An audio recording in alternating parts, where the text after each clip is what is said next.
Indian politics आणि PR firms आणि ह्या सगळ्या गोष्टी कशा एकमेकात गुंतलेल्या आहेत? आता समज आपण कोणतं उदाहरण घेतलं किंवा कोणता नेता आहे, हं, जो की गावागावात जातोय आपलं कॅम्पेन करायला. हं, तर आपण एक कन्सेप्ट आहे कम्युनिकेशन कॅम्पेन. हं. जसं पहिल्या काळी व्हायचं की गावागावात नेता जायचा त्याचा प्रचार करायला.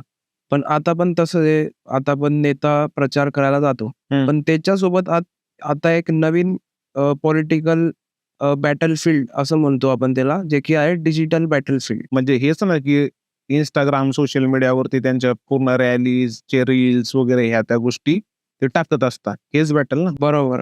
आता प्रत्येक जो पॉलिटिकल लीडर आहे तो कॅम्पेन चालवतो. त्याचं मास कम्युनिकेशन कॅम्पेन चालवतो. हं. Instagram, वेगळ्या-वेगळ्या सोशल मीडियावर. हं, पण त्याची एक स्वतःची प्रतिमा हं, एक लोकांच्या मनात कशी बनवून घ्यायची, हं. हे डिजिटल बॅटलफील्डने केलं जातं. जसं की उदाहरणतः घेतलं आपण सरदार पटेल. तर यांची एक प्रतिमा बनवली गेली किंवा बनलेली आहे लोकांच्या मनात, की आपण त्यांना म्हणतो लोहपुरुष, आयर्न मॅन. हो. नाहीतर तुम्ही महाराष्ट्रातलंच उदाहरण घ्या.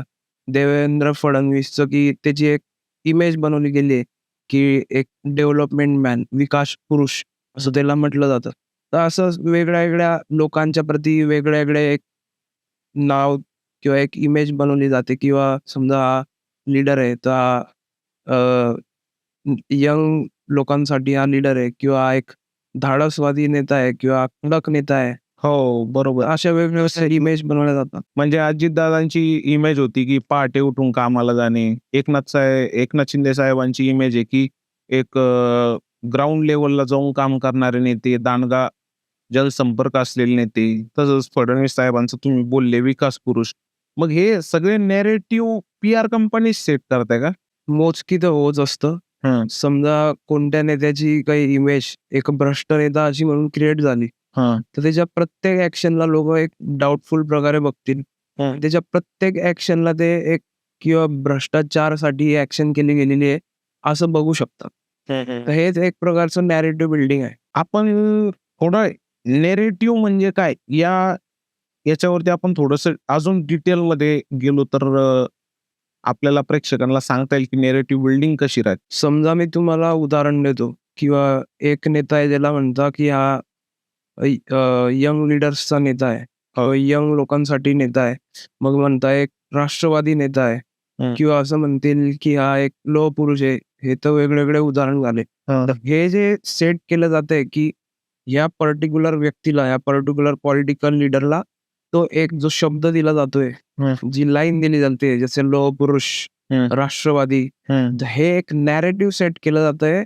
हे जे लोकांच्या मनात एक परसेप्शन बनवलं जातंय, हं. एक इमेज क्रिएट केली जाते, की हा नेता या प्रकारे ओळखला जाईल. तर हेच एक प्रकारचं नॅरेटिव्ह बिल्डिंग आहे. मग लोकं त्यांना त्याच चष्म्यातून पाहायला लागतात आणि त्याच चष्म्यातून पाहून त्यांना वोटिंग देखील करायला लागतं. मग मला सांगा, एखादा नेता जर असेल समजा, तर त्याच्याबद्दल नॅरेटिव्ह कसा बिल्ड केला जाईल?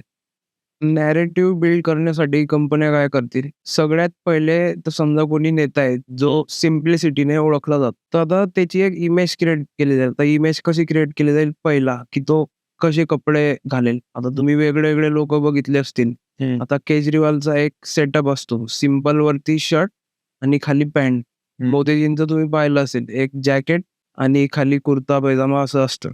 तर तो कोणते कपडे घालेल, तो कोणत्या लोकांसोबत बसेल, त्याचे कोणत्या जागेवर फोटो येतील, तो कोणत्या मुलाखतीत जाईल, हे वेगळे-वेगळे प्रश्न घेतात पी-आर कंपनी त्यांना सांगतात, हं. तुम्हाला हे पाळायचंय आणि त्याप्रकारे एक नॅरेटिव्ह सेट केला जातो. म्हणजे काय बोलायचंय, काय घालायचंय, कुठं जायचंय, कुठं फिरायचंय, कोणाला इंटरव्ह्यू द्यायचा आहे, कोणाला नाही द्यायचा आहे, कोणत्या स्टेजवरती काय बोलायचंय, हे सगळं पी-आर कंपनीच मॅनेज करते? हो, हे पी-आर कंपनी स्ट्रॅटेजी बनवते. हं. हे सगळी स्ट्रॅटेजी जे पॉलिटिकल पार्टी त्यांना दिली जाते किंवा ज्याचं मोठा लीडर आहे त्याला दिली जाते आणि हे प्रत्येक ठिकाणी स्ट्रॅटेजी पाळली जाते. म्हणजे आता सोशल मीडिया मॅनेजर या गोष्टींवरती सगळ्या गोष्टी अवलंबून राहिलेल्या नाहीयेत बुवा. सायकॉलॉजीवरती पण बरीचशी डिपेंडन्सी वाढली आहे. 100% आजकाल कम्युनिकेशन फक्त हा मुद्दा राहिलेला नाहीये, तर सायकॉलॉजी. लोकांची काय सायकॉलॉजी आहे, जसं की लोकं कशाला घाबरतात, लोकांच्या आवडी-निवडी काय, लोकं कशाबद्दल जास्त विचार करतात, किंवा लोकं सोशल मीडियावर जास्त काय बघून राहिले.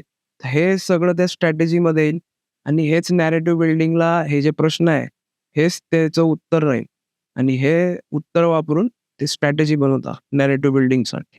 म्हणजे आता निवडणुका फक्त मतदानाचा दिवस राहिलेला नाही. त्याची तयारी खूप आधीपासूनच म्हणजे कित्येक तरी महिन्यापासून, वर्षापासून आधीच चालू झालेली असते. अगदी बरोबर.